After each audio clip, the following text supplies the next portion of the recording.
Hello, glorious people. Oh, it's so good to be back again for Age of Awæcnian, Soulful Stories Unveiled. And we have a powerhouse half an hour with our amazing guests now, so we can fit more fabulous stories in and flee. Oh, I'm excited for the two guests that we have, but our first beautiful guest we've worked with before. And what are you excited about? I just love the wisdom that comes through with this beautiful guest that we're about to have on. So in touch just with the basics of reality, like being able to take some of the spiritual terms and then just like make them real. Like this is real world and we've really got to live here. So welcoming the beautiful Zoe Gaia. Zoe, oh my goodness. And Zoe has led retreats, groups, festivals, and women's circles for nearly 3 decades and is a trained therapist, a ceremonialist, and a transpersonal facilitator. She's the founder of Soul Arts International and Feminine Embodiment Certification and Temple Arts. So Zoe's work fosters depth, authenticity, and a sacred power for men and women. Welcome, Zoe. Thank you so much to both of you for having me and for everyone who's participating and receiving this wisdom that we are all going to generate here in the space. So thank you. So beautiful. And we had the pleasure of having you as one of our guests in our last amazing summit and just to experience your wisdom and your magic. And we did some really beautiful, like somatic movement. And I was like really yearning in the last summit space to just get back in the body and that piece around actually tapping into music, to movement, and movement as medicine was something that I really enjoyed experiencing with your facilitation. And just hearing about your cool life, which is like not conventional at all. And so, for the listeners that haven't met you before, I would love for you to just share, I suppose a little bit about your upbringing and this really grounded way that you see the world and how you embody life. Yes, thank you. Thank you for the beautiful question and the lead in.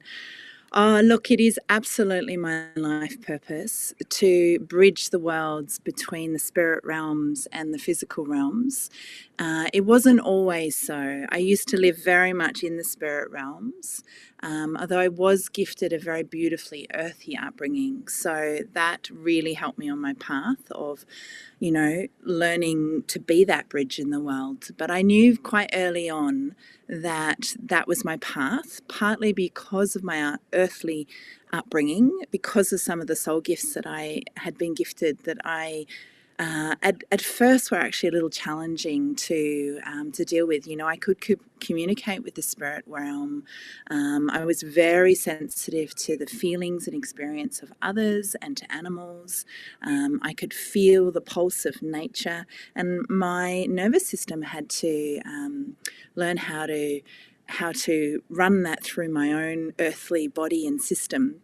And so probably those first 20 years of my life, I'm now nearly 50, and those first 20 years of my life, I was learning how to do that, learning how do I exist in the physical realms and still feel like my nervous system can relax with receiving all that information? How can I be that conduit in the world and show up in the grounded ways that I wanted to show up without losing that connection to the spirit realm? And so, I did a lot of soulful searching and learning very early in the piece. I was privileged to come through the Tibetan Buddhist lineage that my parents introduced me to. So I was already part of sort of retreats in some way or form. We'd come in and out as kids, running around properties and able to participate and sit in the teachings if we wanted to.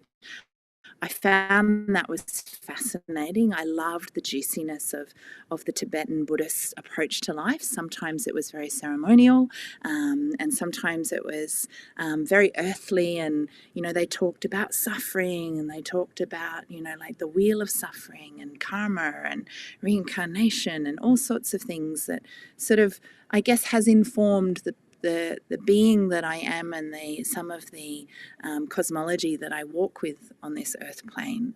But then I had to, when I left home at 17, I had to very much find what was my way of walking in the world with the spirit realm in ways that my parents weren't able to show me.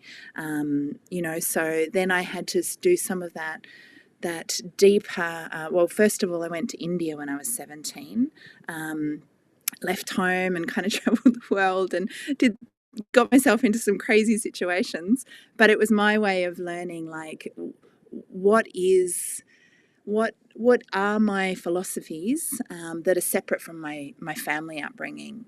And so, I went really deep into the Vedas and the scriptures in India. I was part of ashram living for quite a number of years, which gave me a foundation. I was by far the youngest person. I always knew that I was like a real deep diver, inward journeyer. And so that was just a way for me in my young body to play in those realms in community. Otherwise, most of my peers were doing all sorts of other things like partying largely. Some were deep in study. And so I'm really grateful for those foundations in my life. But fundamentally, just referencing what you said, Marie, fundamentally from those pivotal spiritual and earthly upbringing, my path has been more and more home through the vehicle of the body. And, it probably began by my work with horses. I can flesh that out a little more, but basically working with wild horses, where you have to be very attuned to the physical and energetic realm, or you get yourself hurt really quickly. And then I was introduced to breath work, or I went seeking breath work. And partly because, I'd been living this quite vata, or this quite spirit-filled upper chakra experiences in the world of the ashram living and in India. And I needed something to bring me back into the body to deal with any undealt with trauma from childhood. I had a few things in childhood that left a lot of emotional residue. So I really went on a journey of emotional intelligence, if you like, and that was through the vehicle of rebirthing and breath work. And I really gained a huge amount from that. We did all sorts of incredible journey work with that, including cold water breathing, warm water breathing, expressive work. Just very intimately connected to the body, to the breath, to the psyche. And then, from there, I found all these pathways back into the body through dance, which you've just spoken to, Marie, and movement and ceremony and art therapy. Lots of different sort of access points to really learn how to be in my physical vessel and assist others to come into their physical bodies, yet still keep their channels really open and clear. So, yeah. What would you say? I'm not sure if you can remember the beginning part of that journey, but I know that those us kind of had a similar type of unorthodox upbringing. So my rebellious teenage years were actually in my 30s. It was a little bit unorthodox and weird. But I guess that was the catalyst for me really coming into this self-awareness and like, oh, who am I? And I can't live my life like this. And this is, this reality isn't what I expected it to be, especially going into like your 40s and stuff like that. It's like, whoa, what happened to my life? But that early phase of like, what do you do when you're stuck in that victim mindset of that, these childhood traumas, like when you do realize, hang on a sec, this life no more, like, what now? Like, what can we Mm. do, like, when we're really stuck? But I know I've had a few people come into my, field in the last couple of weeks where it's just like, "I don't know how to deal with you in this because I'm so far past it now that for me to go back in, it's really triggering." And it's like, I can't sit with you in this. What can we do as, like, support people, I guess, for these people that are waking up and realizing, "Hang on a sec, this childhood trauma is still with me?" Yeah, beautiful question. Well, I would first of all say that if it becomes quite triggering in self, that has always been a flag to me of, okay, there's something here for me. Whenever I have that emotional sort of residue or stirring in myself of reactivity, then there's always something there for me. And that's my starting place. It's not the end place, but it's certainly the starting place. And so that time, that's where meditation's really helpful. Spending time just being in your body, feeling what you feel, being able to track where the reactivity is in your body sphere, and that will give you information as to where that comes from. Is it a heart thing that it's triggering? Heart pain? Is it safety and lower chakra things that it's triggering? Is it a sense of judgment, or is it coming from a mental framework that we're clinging to, and that's causing the suffering within us? Or is it mirroring something that we are, but we've pushed down and pushed into our shadowland? So that's the starting place. And there's a lot of, rich nutrients for exploration in that space. But then I do feel also that we can give ourselves permission to move beyond that. And the reason I say this is, I very much came from a good girl philosophy when I grew up, and that partly came from a rift and a split in my family dynamic. So my dad left home when I was 2 and 3 years old for another woman.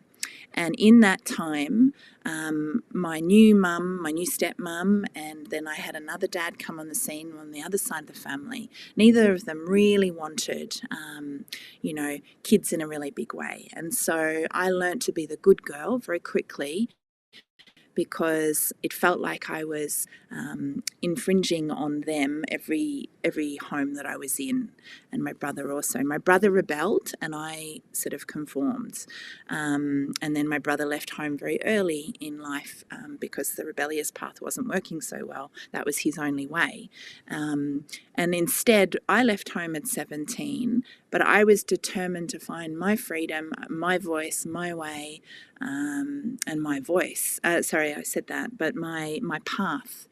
And so on that journey, I had to allow the death of the good girl. That didn't happen immediately. That actually happened a little later in life. That happened when I left the ashram, and I was terrified that I was walking away from all these beliefs that I'd gathered around myself, around spirit and life and my role in the world, and ultimately a huge amount of free service that I was giving. And I had to draw the line and go, no, there's something else calling me forward. I have to leave this life. And it was like the death of an old identity to do that. And in that, I had to really distinguish what was me and my stuff, and what was maybe not for me to carry, and not my business, and not my judgment, and not my way and path in the world. And so I always bring this in, because the good girl would have gone, oh, there must be something I'm doing. How can I bend? How can I be more fluid? How can I be more accommodating? How can I allow you in to trample all over me, so that I can serve? That would have been the good girl. But the mature woman that I was becoming, so this was already in my early 20s, I guess I was on that journey. That woman was like, yes, I am this good human being in me. I know this to be true, but I know this to be true for me, and for this relationship that I have with the frontier of life.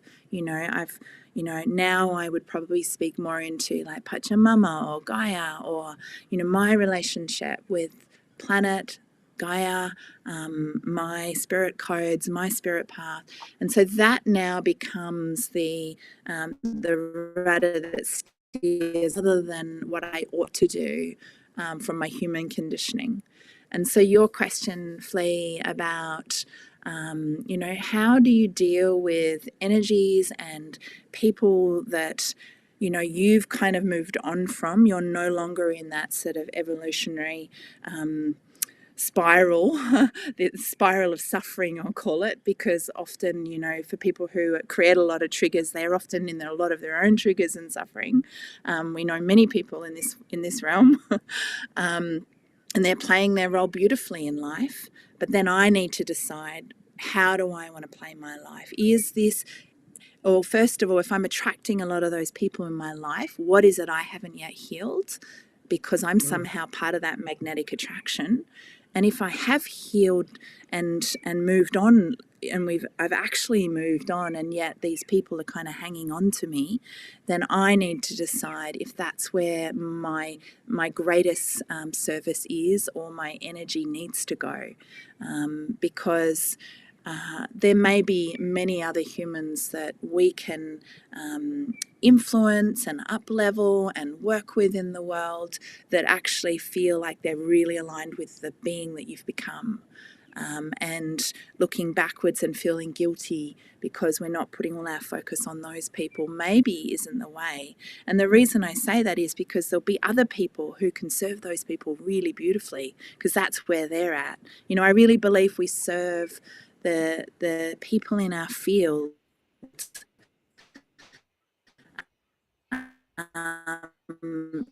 who are really just a couple of steps behind us. That's a beautiful way to end. Yeah, so if you think about, if you've really kind of moved on, then your service is allowed to move on as well, and your tribe, your people that you're mixing with, people who inspire you to be the greater person in the next 5 years of your life. So I think that can help. Permission to give yourself the boundaries, permission to make the choices for you. Yeah. Thank you. I love that you said that. But like, this is what I mean, people. Didn't I say it before I started? You just made that. I know this information, but you just simplified that in such an eloquent way. Eloquent. That word doesn't want to sound right. Such a beautiful way. Yes. That it just clicks those memories and activates those energy centers that I know. It's like, oh yes, I know this. And like, even as you were saying, what's the question for you? I was like, oh, I can answer this. Why was I triggered? And that was one of those things. It's like, please, I had stated it was a boundary and not to cross it, because I didn't want to be in that energy, and that there was other ways that I could offer assistance. And it was in that boundary setting, which beautifully, like you stated that in a way that made that really click for me. It's like, that's why I was triggered. I had set a boundary and it was being crossed, and it was like, oh yes, okay, I got it. Thank you, Lord. I love that one.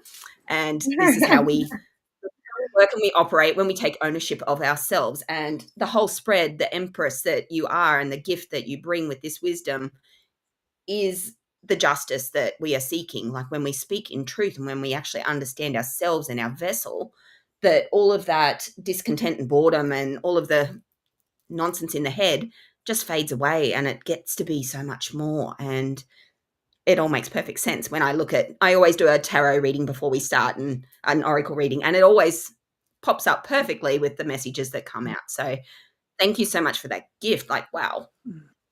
So beautiful. And like you said, so it's that discernment. And I think, reflections and the triggers, I even like think about, moments with my husband. I'm like, am I triggering him? Is it triggering me? And it's like this, what's in it for me? What are we learning from each other in this conversation? If it's heightened or if it's like really excitable, like what is it in that, and that constant, I suppose, curiosity and meeting that within yourself and discerning, like you said, is it mine? Is it somebody else's? And that piece around that shedding and the death of the good girl, the death of those parts of ourselves as our identity shifts and we evolve and become more aware of the depth of our own processes and awakening and embodiment of those next parts of ourselves, like the Empress, like you pulled in the card earlier, Flea, like stepping into that highest timeline. And so I feel like, because Flea and I, we used to have hour conversations. I feel like half an hour we don't get to like dive in as deep, but I know we'll get to hear more of you over the summit that we've got happening starting tomorrow. So, folks, if you're listening in, Zoe's going to be going deeper into this feminine embodiment, the embodied woman, in our Mum Summit on Sunday. So you've got to tune in and dive in a lot deeper into this work and come and listen to her. But Zoe, with that piece around allowing those parts of yourself to die, because sometimes it's that clinging piece, like you said, are they clinging onto you, or is there a learning in it? How do you discern, I suppose, that difference in then like having that boundary or that knowingness of like, oh, this is for me to see that this is not my magnetic self in that way, versus I need to learn a lesson in here, if that makes sense. Good question. Oh, Thanks, Marie. A few things are coming to mind. First of all, I feel like knowing how to work with and play through our emotions, our emotion, energy and motion is really important. So if I get myself to a space where I'm feeling really charged, really reactive, that is actually not going to be my most helpful time to use my brain to figure out those questions, because my brain's already been diverted into the parts of me that are of my brain that are in survival mode, and I'm not going to be able to use my greatest mind in that space. And so I create communications with the people who I'm closest to, my most loved ones, where I can and they can say, all right, I'm feeling really charged right now. I'm just going to go and have a dance, or I'm going to go for a walk, or I'm going to move some of that energy, and I'm going to come back to this. Is that okay? And we all have this agreement that it's absolutely a sign of deepest respect if we want to show up, and we want to show up in our best ways. And to do that, we may need to just take a breather. And the important thing is to honour it and come back to it, to respect the person and the process enough that we show up. And so more and more I attract people in my life who are actually willing to show up. Not the avoidant friends, not the dismissive partners, not those who aren't willing to do this work with me together, because it's a co-regulation. One of the big things I've learned in my lifetime is learning about co-regulation, because I did a lot of self-regulation when I was younger. Got some great tools, all for building those tools for self-regulation, but we need to up level now to co-regulation. So having those things in place is really good. I find right brain, left brain walking is really handy. Just walking, brisk walk in nature is really brings me right back into my body and actually allows my brain to catch up with where my emotions might have been. And so I can process it. And the thing then, once I've moved some of that energy through my system, then I feel spacious. I feel my nervous system feels relaxed. And then I'm able to engage my mind and get curious about. And I don't always necessarily need to ask why I'm feeling the way I'm feeling, where it comes from. Some of those questions can be quite redundant. They can actually be like little red herrings. Yeah, sure, we've all got histories of trauma, and there were reasons, absolutely, why we behave the way we behave. But is that the most helpful question? It's possibly not, because we can go down a rabbit hole that's going to take us a long time to get out of. And we may not even come out with accurate information. We know this to be true, that the memory doesn't necessarily even store accurate information. It's very much according to the filter that we're wearing in that moment. And so I don't believe the why question is necessarily important. But one thing,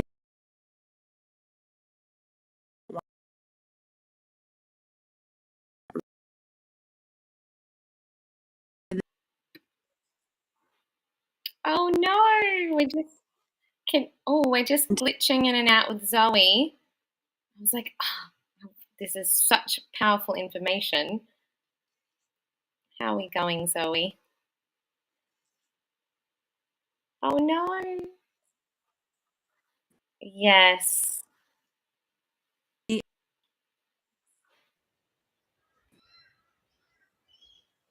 Maybe if we're almost maybe just wiggling around. I don't know if the movement, we need to embody the movement. Maybe moving, shift. I don't know if Zoe can still see us or hear us or laugh at us. We both had a little wiggle at the same time. We are in eclipse season, everybody. And I was like so like enthralled in what she was saying, and Zoe just It's like, I was like, but she speaks so beautifully, and I think, oh no, hopefully we can get her back before we finish.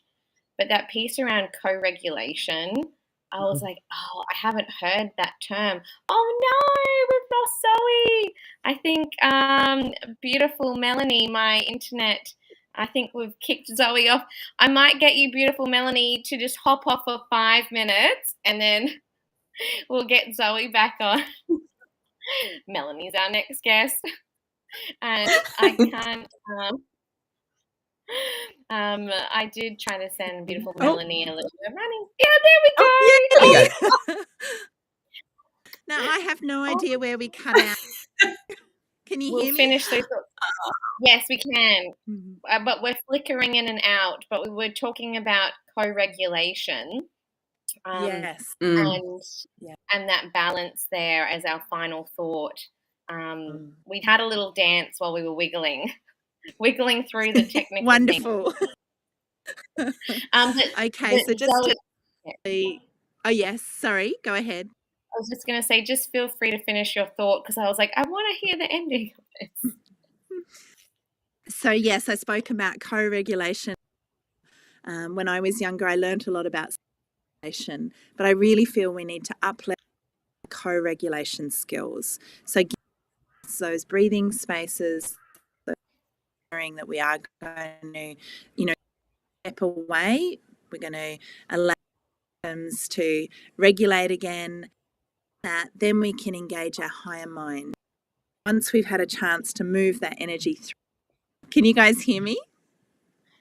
Through bits and pieces. I feel like I'm like, I'm comprehending, I think. Maybe Zoe, just turn your video off just for this last couple minutes. But this is a real test in our nervous system to actually embody co-regulation and noticing when glitches come up, even in our own life, and breathing through those moments. To be honest, you just have to laugh. And I do not.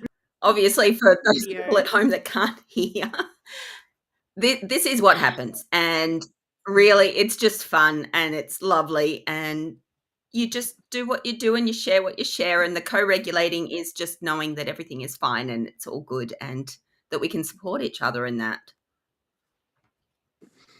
Yes. Realize Oh, I'm so not on Zoom. How to turn my video off.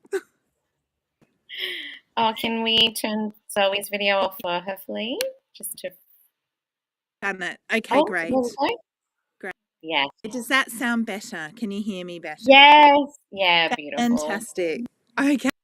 No, I don't know whether you want me to repeat that. Please do. Okay. Please do. Thanks for bearing with me, everybody. Okay, so I was speaking about the importance of co-regulation, and now is Flea's. No, can she hear okay?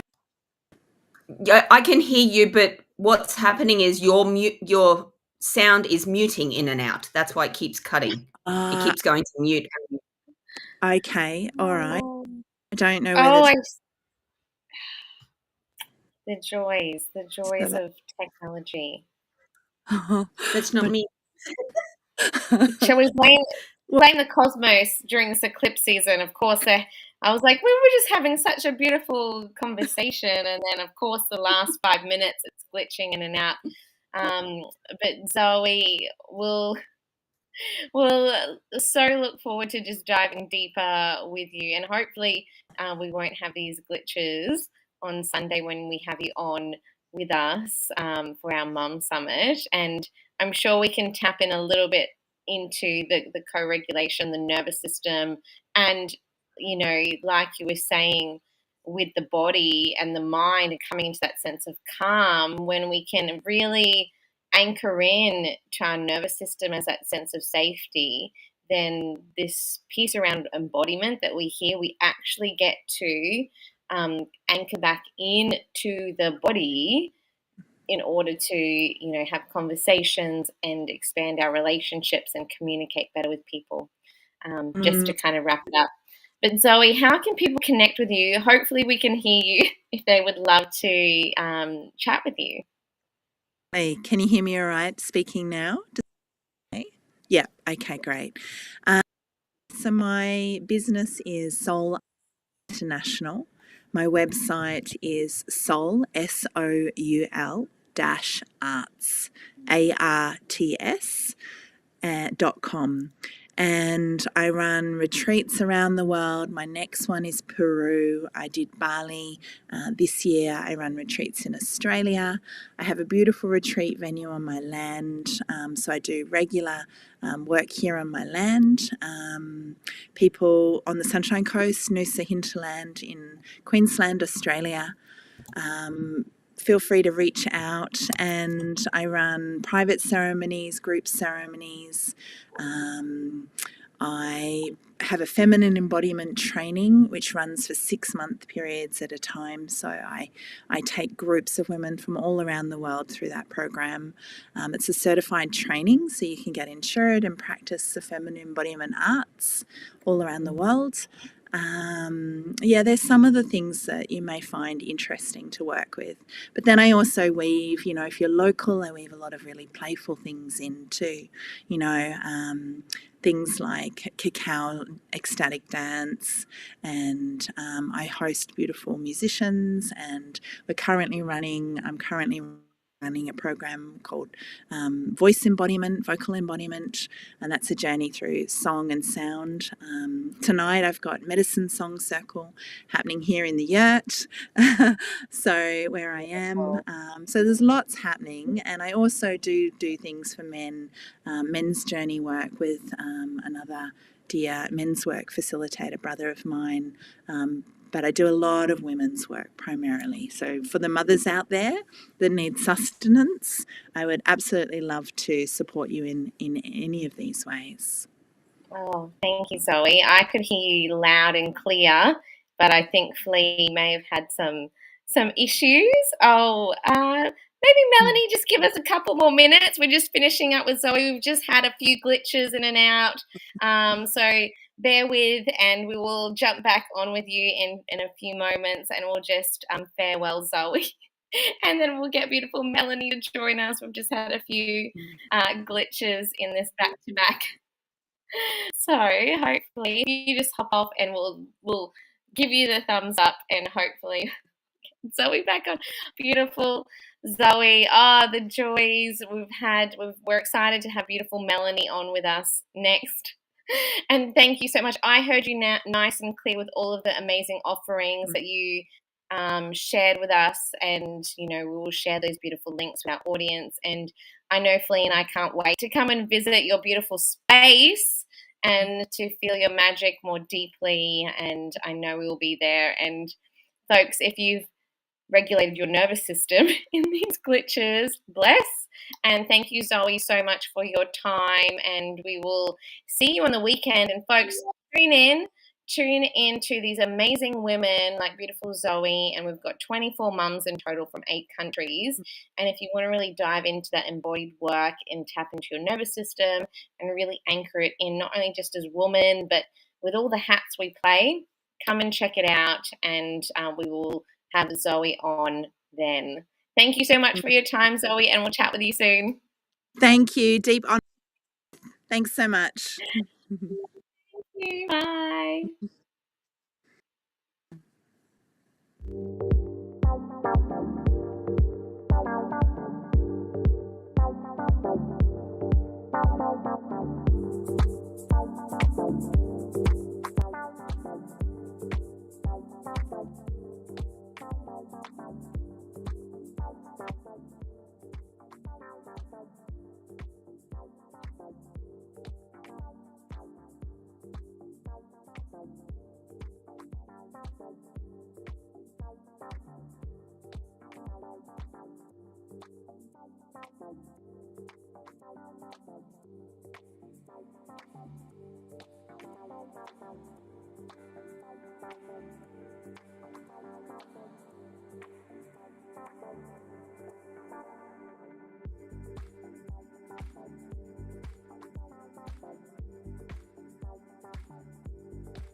Hello, glorious people. We're back again.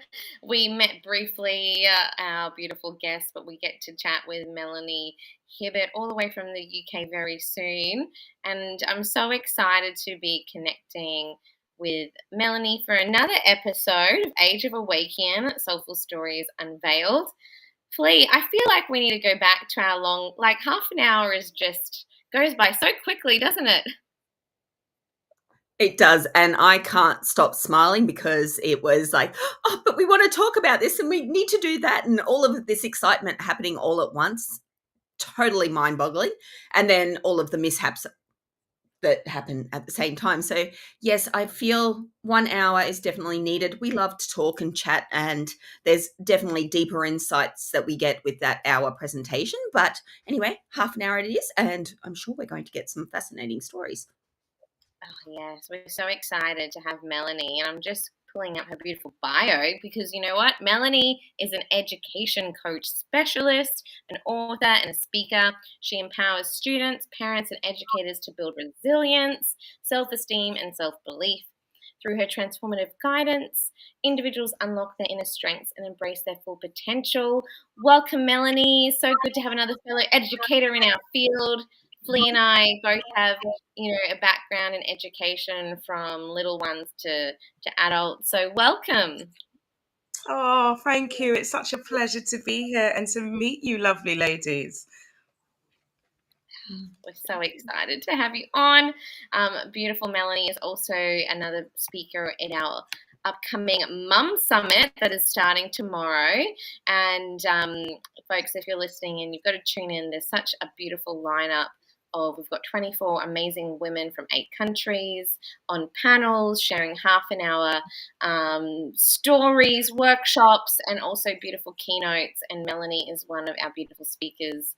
And this piece around education, I know Flea and I have at the heart of what we do, this piece around, influencing generational change. So what is it about the work that you do that you just absolutely love? Well, for me, it's sowing the seeds of success within our children. It's getting them to understand from a very young age that they have the power to be and do and have anything that they desire.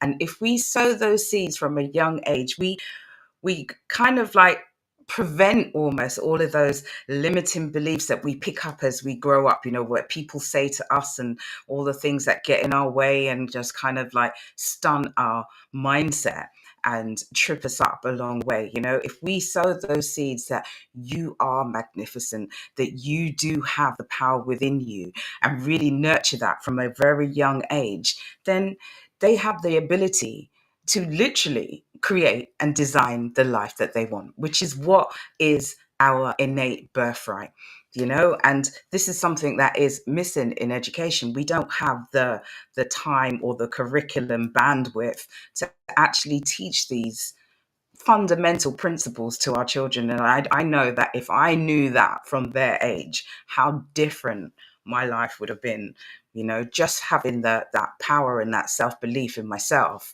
to do all the things that I desire to do at that age and coming forward.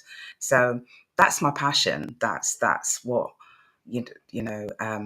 all of my teaching and all of my guidance is about. It's always reminding the student that they are powerful and uniquely made. It is such a quote to my own heart that I feel exactly the same way when we inspire greatness. And so many times I've told Marie, it's like, why didn't I know this when I was younger? I could have saved all of that time and I would have already been there in that mastery and that development. And with what you said with the curriculum, we do have a really good basis for curriculum here in Australia. I'm not sure what it's like there, but it's just taught in such a way that's limiting in its foundations. And so much of what we do, it's like, well, let's look for the core skills. Where are the core skills in absolutely everything we do? And I feel that that's what you were talking about there, Melanie, with, when we just teach them to come back to self, we're really teaching them how to be adaptive and how to be problem solvers and innovators. Yes. absolutely, absolutely. It's that seed of strength within, coming back to self, recognizing that everything is capable and everything is possible, and just with the right tools that you are able to overcome, and sowing that seed of belief, Mm. belief And in Melanie, themselves, and that ability to learn. yeah, and again, like growing up, I had some really inspirational teachers that inspired me to like keep finding that hope and dreaming. For yourself growing up, did you have some inspirational teachers that inspired you, or was it something that you saw a lack of and you're like, this is what the world needs more of? Like, when I'd love to know more about like when you were a child, like who you saw as inspirational or you didn't see. Yeah. So when I reflect back on that, I never had that. I never had that. I actually had a desire growing up. I was very much into theatre and performance and dancing and so on. But I was a heavyset child and a short child, so not your usual kind of pro forma for somebody that dances and so on. But I was good at it. I was good at it to the point that I got into college to do it. However, my college lecturers and teachers, they were of a different vein and on a different mindset and had a certain image in their mind and so on. So the messages that I got from them was actually soul destroying and made a huge impact in my mindset and my psyche and so on. It wasn't until I actually changed careers and I became a teacher. I became an educator soon after having my own daughter, and it was the basis of like, I don't want her having those same type of stimulants and inputs into her psyche as she was growing up. Um, and it was whilst my journey of teaching and the level of stress and required to be, the best educator that you can, that I started to seek help in other ways in terms of self-development and personal reflection and so forth. And it was in that journey that I then realized, oh my God, this is what I needed growing up. This is the information, this is the input that I needed to build myself, to build my self-belief, to build my self-worth, to know that I am worthy, that I have value, that I have, this intrinsic God runs within me, that have the ability to create all that I desire, without limiting beliefs, without, no matter, regardless of what people say, having that strength to really just hone in on what it is that I wanted and make that happen. And so it was in that process of personal development and recognizing that. Um, and I guess I could say I was fortunate and blessed to be able to be learning these things in front of my children, because in front of the class, because that's what gave me that purpose to say, you need to learn this. You need to know this. This is imperative to your growth and to your development and for your success, because we don't get taught these things. We don't get taught to depend on the truth that runs within us, to go within and find our inner strength, to recognize that we are awesomely and wonderfully made and that we have the ability to create and be everything that we desire, as long as we believe in ourselves, that we have that faith and recognize that we're doing it for the greater good, and keep that persistence in going forward for it. You Feels like brought up a really, really important point there too, about like the teachers, like how destructive it can be to not provide that support, I guess, in following your dreams. Like, yes, as kids, we can have some pretty far out there, I'm going to be a purple unicorn type ideas that, in reality, well, I can dress up like a purple unicorn, so it's not impossible. But in that reality for a young kid, like when their dreams are so attached to, I can do this, I really truly believe in myself, and to have it crushed like that, it can be so devastating for the individual. And like how you mentioned, I was that child as well. I was the short little kid. I didn't get to go to dance school and prove my worth, but I definitely tried for my family, that's for sure. My cousin actually reminded me of it this afternoon. She said, "Oh, remember when we used to dance and put on shows?" And it's like, yes. But I had that teacher that said, to me in grade 9 that completely changed the trajectory of my life path. She said, "These days women need a job." And I went, "Oh, okay." I was planning on being a stay-at-home mum so that my kids could do the dance and all the things I didn't get to do. And it was with that statement, it's like, "Oh, okay, well, what can I do? What should I do?" And, "Oh, I don't know about that. You just have to get a job. You can't be a stay-at-home mum." And it was that crippled me because as 13-year-old, I just went, "Oh, well, I've got to look to what I'm good at." And in school, we looked to our grades, we looked out to our results, and I was like, "Well, I'm only good at art. Oh, I'll be an artist. Actually, no, you can't make any money with that. I'll go into design school." Nobody tells you the fundamentals of starting your own business straight out of high school, or, how you actually have to go about creating something like that. But that pathway, like, if she had at any point said, "Well, you want to be a mother. Why don't you look at caring jobs? Why don't you look at childcare, education, support care, in the medical field?" Any one of those would have been an option that would have actually taken me closer to where I ended up anyway. But with more of an insight into who I actually was, and all of my human design, all of my charts, everything I've read says teacher. And it's like, wow, that one teacher told me, just go get a job. She couldn't see the insight into what I was passionate about at a young age. And you so beautifully stated that, like, that passion. Is this something that you do now, the dance? No, well, in a different form. I dance for my own joy and passion in that sense. But but it took several years. Like, literally, I only started dancing back again and remembering how much I love. I do soulful line dancing, and that kind of triggered that. Oh my gosh, I used to love doing this. I used to love dancing and stuff. So, it's good to be able to get back to it in that way. But you're absolutely right what you're talking about, teachers. I come in from an educator myself, and having taught and been in education for over 20 years. Yeah, it's one of the things that really, really, really annoys me.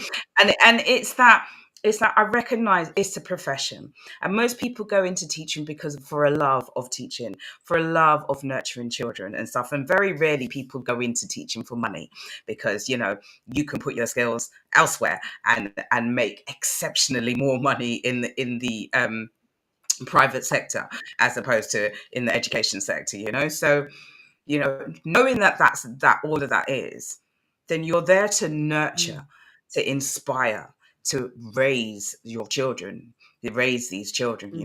Teacher is like, what do they call, what's that phrase? Parental and locus or something like that, where you are essentially the second parent, because you're with them, for the majority of the day. So therefore, there is a care of duty and a responsibility. So therefore, you're there to nurture, to inspire, to create, to allow to bloom and blossom, and our words are powerful. There is life and death in the tongue. And what we say, especially at that young age, and in that primary age, between the ages of 5 and 7 and 8, where their brains are soaking up all and, picking up on all what it is that they can or cannot be. And when we sow seeds of destruction based on what? Society, circumstances, where they happen to be, what neighborhood they're being taught in, or what school they go to and stuff, you're putting limitations on what it is that they can do. And none of that defines who they are. That's just an environment. That's just a place. It doesn't define who they are or what they have the capability of doing. And if we empower their mindset, and if we teach them to think the positive, powerful thoughts that they are magnificent, wonderful, inspired beings, then they can go forth and really just tap into what it is that they desire. At that age, it can be the simplest things, the most innocent things, but that's not, it doesn't matter about that. It's showing that in those little things that they're able to create, they're able to bring it into manifestation. And those little things build onto bigger and bigger and bigger things. And can you imagine what our world will be like if our children knew just how powerful they were and can go forward and create? What's the new society going to be like? And Yeah. that's my passion. That's why I'm talking about transforming a generation, because it's the Yeah. next generation that is going to transform this world, and the generations after that, and after that, and after that. Oh So if we God. can sow these seeds from a very young, from this, in this generation now, then we have the ability to impact for our Mm. grandchildren, our great grandchildren, Mm. when we are no longer here, what the world will look No. like for them. I feel like you're a soul And how much sister, Melanie. It's just giving Soul. myself goosebumps. Oh yeah, I know. I feel like I was like, oh, this is what Flea and I talk about all the time, and that passion and that generational wealth and that legacy. It's paradigm shifting, and it's like this is Mm. how we change paradigms of education and those exact pieces of sowing those seeds. This is why Flea and I, we still do relief teaching, but creating a platform like Awæcnian Academy. And Awæcnian is that old Latin term, like you said, the words have power, and Flea is such a master of words and meaning. And this term Awæcnian is the old Latin term which means to awaken and come back into Mm. oneness and wholeness. Mm. And this is why Mhm. we created this platform, to give voice to, and we started with adults, and now we've got our youth summit coming up in November, allowing conversations and dialogue with young people, teens, even adults, to hear the voices of those younger ones, but to have that conversation and to listen to what they want to say for Yes. those that have the courage to do so. And, I still am in schools, and I'm in some tough schools. Like there's an Indigenous school that I've currently been working at. And one of the year 7 kids that I'd spoken to last term, he remembered something inspirational I said. And I was like, one of you have the potential to be a millionaire in this group. You guys have the potential to change everything.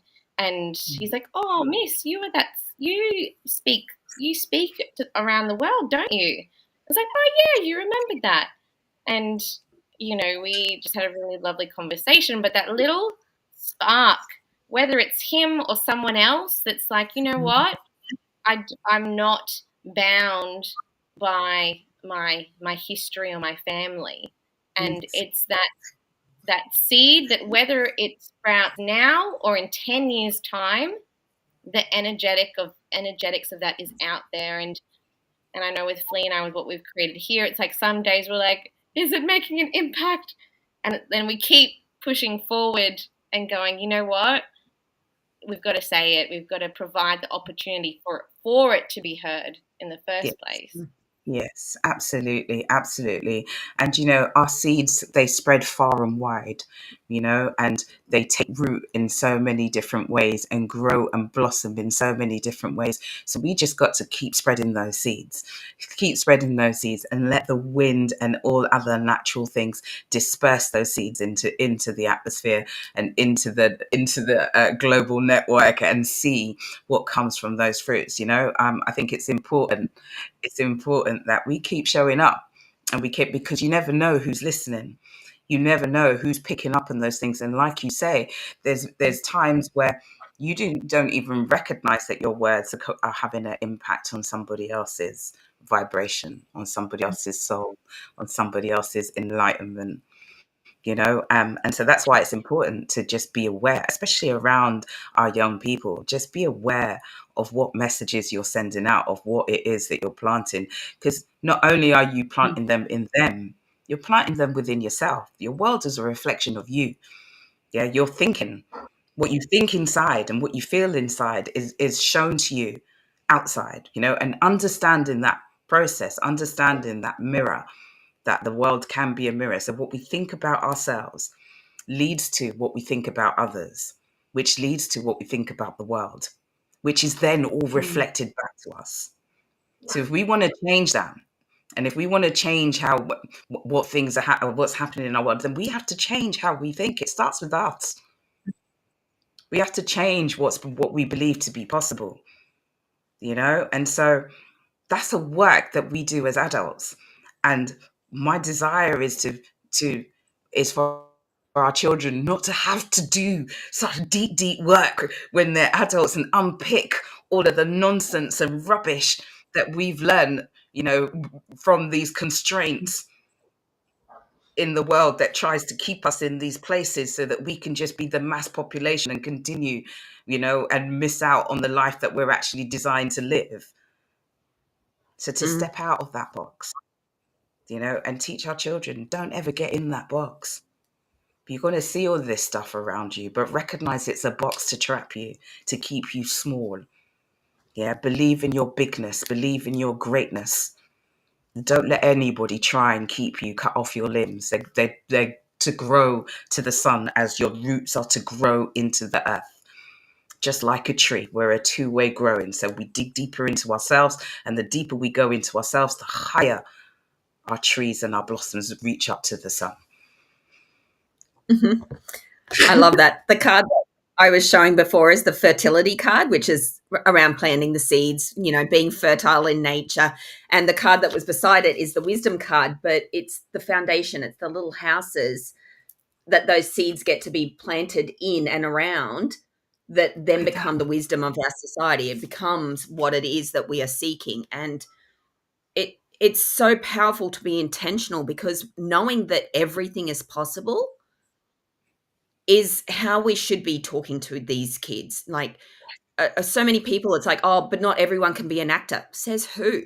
Who gave this role of acting, the rights? Like, the people that are in those roles now were the same young kids that had the dream of becoming something when they were older. The Yeah, only absolutely. difference is some of them had people that actually supported them to get there quicker. Some of them had Yes. to work really hard to get there. But the There may idea be is some that if we have a dream and we can teach them then how to move into it. Okay, well, if that's what your dream is, to be a dancer, to be an actor, to be, a multimillionaire, well, how do you live that? What are the steps and the stages you've got to be putting yourself into? How do you train yourself for that? How do you embody it? These are the Yeah. lessons that are core skills in education, but we're not teaching them as core skills. We're teaching them as a cognitive verb rather than, this is actually what it is. This is the core skill. This is adaptability. Can you identify where you can improve? Can you investigate different ways of being and doing? Like, there's so many different opportunities available when we stop limiting the language that we're using to this is prescribed text and, saying that these kids don't understand. I've had kids tell me some concepts that far outweigh anything I've ever heard from any adult. And it's like, Yeah. you're telling me that these kids aren't going to understand these broad concepts. That's Yeah. ridiculous, because they have more imagination and insight and believability to actually take it on board and actually create something. And when we work with our kids, we develop the nation for those kids and for everybody else. Exactly, Yeah. exactly. That is so, so true. But we have to also recognize what the education system was designed for. And it was never designed for free thinking individuals. That's not the purpose of the education system. So as much as we're trying to battle against that, I very much have the recognition that for this transformation to occur for our children, it is us as parents, us as independent educators that are going to lead the charge on that. To expect the system to change and to embody all of this and have these amazing free thinkers in the school, it would make the school system obsolete. Yeah, it would. It would. It'd make it obsolete. It would completely derail and deconstruct the curriculum, and it would no longer look and be the way that it is. And at the heart of it, the system is a money-making system, not of the highest extent, but its purpose. It serves a purpose for what they want, and what we want, Yeah. it wouldn't. So it doesn't benefit them to incorporate what we're talking about into the curriculum, which is why it's imperative as parents that we do it, that we recognize the greatness within ourselves, and we recognize the greatness within our children. And even if we are in the point of our life where we think, oh well, we never managed to do or believe or have these thoughts or seeds within us, but recognize what that could have been for you if you had. And as a parent, we always desire for our children to do better, to go further than we did, to have more, achieve more, to create more than us, to to push that boundary even further than we did. So even if at your point now you believe that you've never managed to get to that level or do what it is that you want to do, that's not a reason for you to not sow these seeds into into your children. Because in actual fact, in doing that, you repurpose yourself. Yeah, you sow those seeds within yourself. You ignite that fire, that passion within you again. Life is not over until you draw your last breath. It's not over. And so many things can still be accomplished and achieved and attained. Success is different for every single person. Define your own success and make it happen, and teach that to your children, and enable them to define what success looks like for them, and not what society says is success, because that's just a matrix designed to keep you enslaved in that system. What's the true success to you? What's important to you? What's your core values? And go for those. Yeah. Make So that your guiding star. And I'd just love to remind all of those parents at home that we're talking about, most of you are the business owners. And I don't know about you, but when I talk about business, and I have one, the development and growth of that is going to be far greater with this type of learning and development than any other corporation around. Because when every single person, including the students, are invested in developing themselves to the utmost degree, then you have nothing but productivity. You have nothing but compliance, really, because they want to be there. You have nothing but It's a a supportive team. It's just going to help you to Yeah. grow in every Yeah. single way, shape, and form. Like, are we idiots, people? Like, really, like, does it take women to mention this in the society that we live in, that this is the structure of femininity that means that we all succeed, not just one? Exactly. And this is honestly, sometimes you can't fathom and think, well, why would you not do this? Because the benefit across the entire board is magnificent. Why would you not want to do that? Why would you not want to empower your employees to have an invested part of the production and everything, to grow themselves, to feel connected, to feel wanted, to feel valued, to feel of worth? Oh my gosh, the productivity will go through Crime the roof. gone. Yeah. Crime And this is gone. the way You've got everything you need. Like, you don't. Like, these things don't happen if everyone is fulfilled. And we can make it so that everyone's fulfilled when we learn and we teach that the heart is the first place to come to. It's And coming the back to the abundance. regulation. What are you here for? Like, understanding yourself, knowing deep down those core drivers that are you, your genetic makeup, you're distinctly here for a purpose. And so many of us have just, I've just got to follow in my father's footsteps or my mother's. And it's like, no, you don't. There are other ways to do everything. That's it. Absolutely. And the It links back abundance that flows. Yeah, Sorry, no. the abundance that flows when you step into your purpose, when everybody is in that. People often stay constricted because they think, well, this is where the money source is coming from.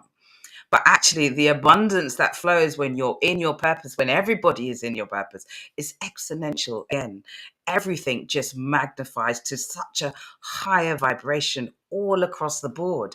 It's like, why would you not want to step into that frequency? Yeah. And this is what we're building in the new world. And this links beautifully to what our last guest, beautiful Zoe, was talking about, in that sense of embodiment and also the nervous system. Because when we create that safety within ourselves, because we're feeling content, we've got, we're following our passion, we're living in our joy, the money is a byproduct then, because that wealth, that abundance, which is our birthright, which you spoke about, Melanie, at the beginning, it is our birthright.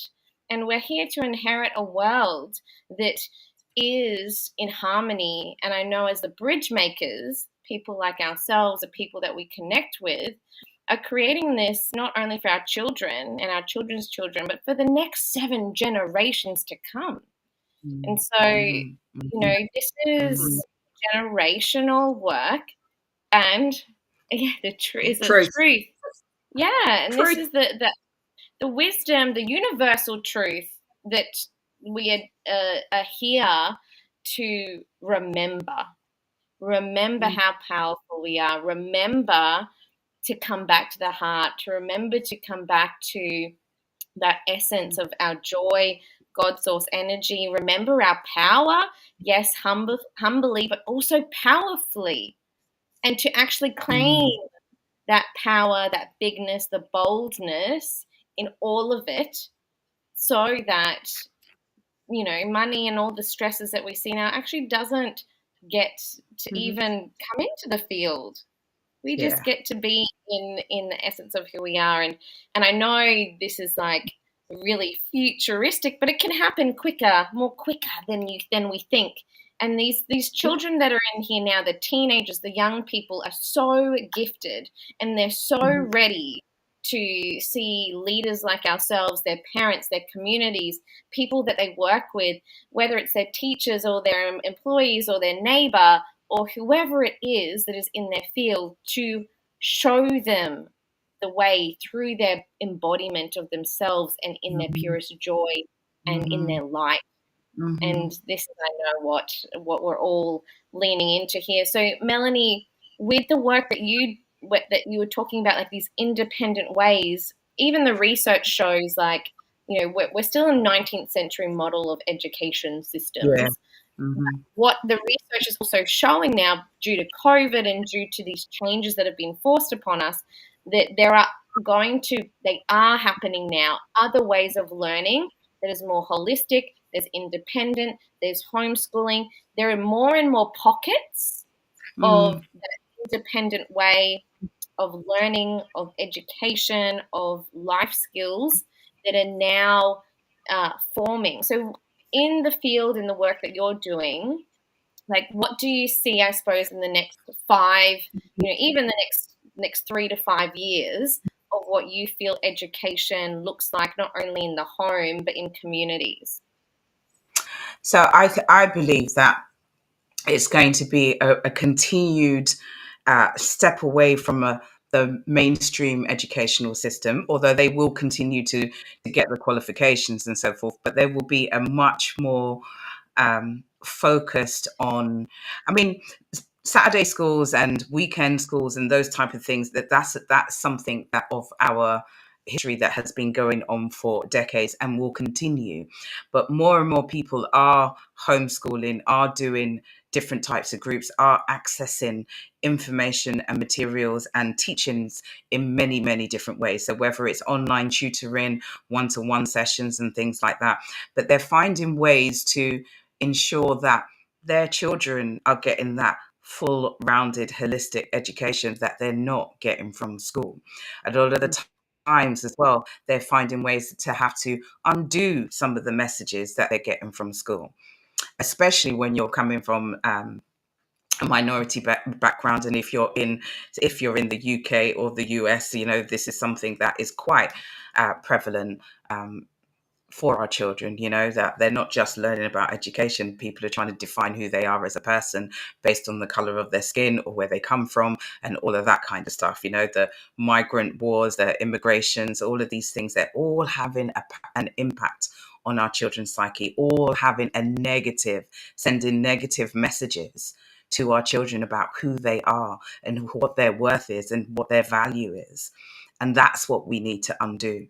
That's what we need to not even undo. That's what we need to combat against and ensure that those messages do not reach our children to the point where it sticks to them, where it's like water off a duck's back, where it's not seen, it's not felt, it's not taken in, you know, because we're always going to have negative messages around us. Yeah. No matter where we're at. But it's for us to have that invisible shield of self-belief, of, you know, of our God-given rights and birthright around us that protects us as we continue through this society, you know, because that's what society is. You know, for us to be able to turn right, we need to know what left is. For us to be able to go up, we need to know what down is. You know, so we need the negative of the and the positive to be able to make the choices and design what it is that we want.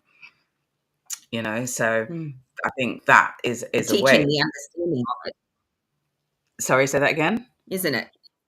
It's very much just teaching the understanding of it. It's like if you Yeah, teach a child to comprehend rather than to assume, it's like, okay, well, it could be this or it could be, and then yeah, that way they're able to discern for themselves, and Yeah, they're able, okay, that makes sense for me. It doesn't make sense for me, because yeah, even as a parent, like I know that I didn't want to teach religion because I wanted my kids to be able to make up their own minds. But a lot of the mm, times it's still, forced upon them through other people and other beliefs and stuff. But yeah, for them to actually say, no, what do you believe? You take what you yes, need to, please.